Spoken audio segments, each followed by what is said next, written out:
পেট খাবার চায়, দুর্গন্ধ লাগলেও খুঁজতে হবে, তাই সকাল থেকেই শহরের কোনায় কোনায় ঘুরে বেড়ান ৮০ বছরের রহিমা আর ৭৫ বছরের আসিয়া। হাতে ছেঁড়া বস্তা, চোখে একরাশ প্রত্যাশা, আজ হয়তো কিছু পাওয়া যাবে। গন্ধ লাগলে কি করবো বাবা, পেটে খাবার চাই, ঘর ভাড়া দেওয়া লাগে। রহিমা ও আসিয়ার দিন শুরু হয় শহরের ময়লার ভাগাড়ে, যা দেখলে মানুষ মুখ ফিরিয়ে নেয়। তারাই সেখানে খুঁজে ফেরেন বেঁচে থাকার সম্বল। নাকে তীব্র গন্ধ, শরীরে ক্লান্তি, কিন্তু থামার সুযোগ নেই। বাবা আমার কেউ যে নাই, ছেলে নাই, স্বামী নাই, কি করে খামু? এলে সারা বুদ্ধি নেই তো। মেলা দিন ধরে কুড়োচ্ছি বাগান, আজ জান্ডার কুলো এনার বাবা, আমরা কেউ থাকলি পরা আসলামই না এই রুটে। পুরনো কাগজ, ভাঙা বোতল, ছেঁড়া কার্টুন, যা কিছু বিক্রি করা যায় তাই তাদের রোজগারের পথ। প্রতিদিন ৪ থেকে ৫ কেজি কুড়িয়ে যা পান সেটাই সম্বল। ওই কাগজ টাগজ করে, প্লাস্টিক করে, বোতল করে। হাট পাই, মুলাম পাই, তারপরে অনেক কিছু পাই, লোহার জিনিস পাই। আমরা মুলাম টুলাম পাই, তারপরে লোহা টোয়া পাই, তাছাড়া কিছু না বাজান।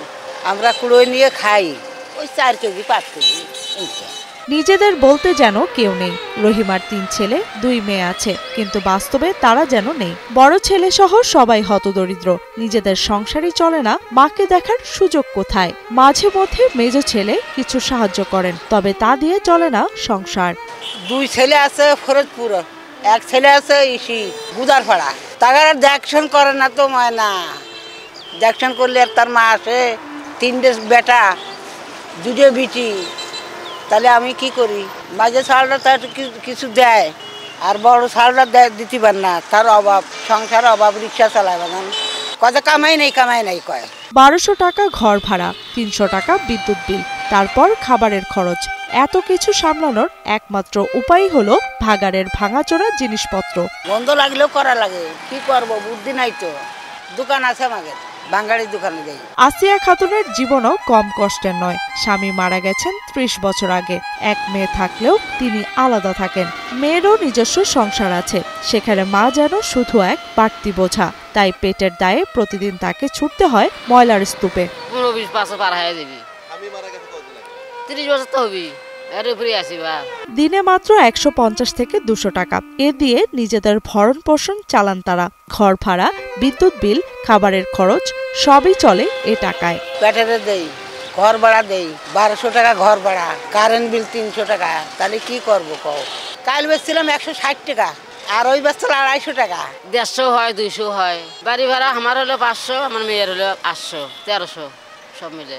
তাদের কণ্ঠে কোনো অনুযোগ নেই, আছে শুধু টিকে থাকার লড়াই। রাস্তার ধারে পশু পাখির সাথে তারাও খোঁজে পেটের খোরাক। দামি কিছু পাওয়া যায় না, সোনা দানার ভিতরে পাই না, কিছু পাওয়া যায় না। সোনা ৪টে মালমূল নিয়ে আসে, আমরা কুড়োই চলে যাই। মানবেতর জীবন, তবুও কেউ নেই পাশে। সুবিল এলাকার এই ভাগাড়ের দুর্গন্ধে পাশের বাসিন্দারা নাকের রুমাল চেপে হাঁটেন, মাস্ক পরেন, অথচ সেই নরকের মতো জায়গাতেই দুজন বৃদ্ধা খুঁজে ফেরেন বেঁচে থাকার উপায়। তবুও আজও তাদের কপালে জোটেনি কোনো সরকারি সহায়তা। ভাতা ভুতো দেই নেই, আমার পালসার কার্ড দেখে, আমার আইডেন্টি কার্ড দেখে আমার ভাতা দেই নেই। আমার বয়স হয় নাই, চুল পাই নেই, ৯৮ বছর বয়স হয়েছে, মানসি ভাতা পায়, আমরা পাই না।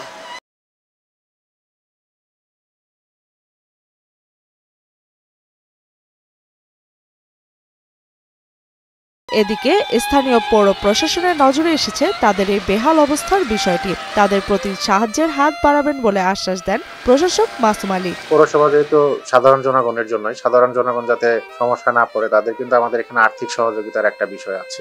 আমরা কিন্তু প্রতিনিয়তই ঈদ উপলক্ষে, পূজা উপলক্ষে এবং বিভিন্ন সময় গরিব দুস্থদের আমরা সহায়তা দিয়ে থাকি। তো আমরা আসলে আপনার মাধ্যমে জিনিসটা শোনাতে আমি আসলে খোঁজ খবর নিব, যাতে করে তাকে আর্থিকভাবে আমরা সহায়তা করতে পারি।